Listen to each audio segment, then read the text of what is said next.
অভিভাবকদের জন্য আমার বিশেষ নসিহত যে আপনি উম্মুল কুরাতে আপনার বাচ্চা পাঠিয়েছেন, বাচ্চা পাঠিয়ে মনে করবেন না যে সব দায়িত্ব শেষ।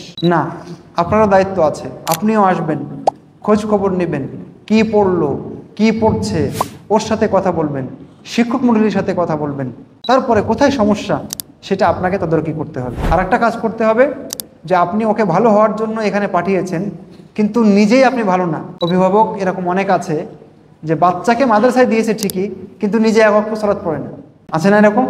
কম না, এই সংখ্যা অনেক। সুতরাং অভিভাবককে বলবো প্রত্যেকটা যে আপনারা বাচ্চাকে ভালো হওয়ার জন্য দিয়েছেন, কিন্তু আপনাকে ভালো হতে হবে, কারণ আপনি ভালো না হলে বাচ্চা ভালো হওয়াটা খুবই মুশকিল। অভিভাবককে বলবো আপনার বাচ্চাকে আপনি লেখাপড়া করতে দিয়েছেন, আপনাকে মনে রাখতে হবে যে এটা কিন্তু দ্বীনি শিক্ষা।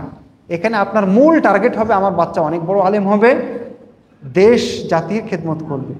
এই নিয়তটা আপনাকে খালিজ করতে হবে। আরেকটা জিনিস হলো, অভিভাবক অবশ্যই মাদ্রাসার সাথে একটা ভালো সম্পর্ক বজায় রাখবেন, শিক্ষক মণ্ডলীর সাথে যোগাযোগ রাখবেন, মাদ্রাসার আইনের প্রতি তিনি শ্রদ্ধাশীল, নিয়মের প্রতি তিনি শ্রদ্ধাশীল হবেন।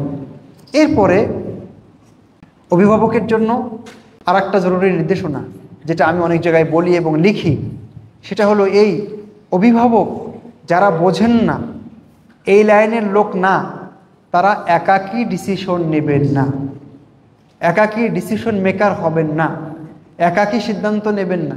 কোন সিদ্ধান্ত?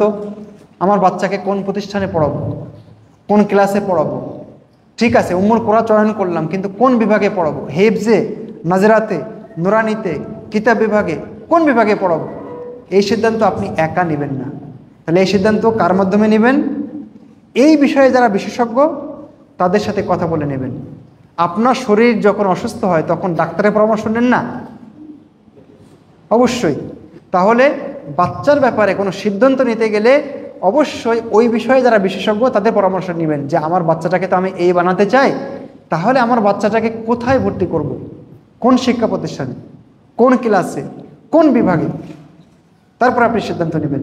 অনেক ক্ষেত্রে আমি আমার অভিজ্ঞতায় দেখেছি, দীর্ঘদিনের অভিভাবক হুটহাট একটা সিদ্ধান্ত নিয়ে ফেলেন, নিয়ে বাচ্চাকে পথে নামিয়ে দেন। না, আপনি একাকী সিদ্ধান্ত নেবেন না, বরং পরামর্শ করে ধীর স্থিরতার সাথে পরামর্শ নেবেন, নিয়ে সিদ্ধান্ত নেবেন।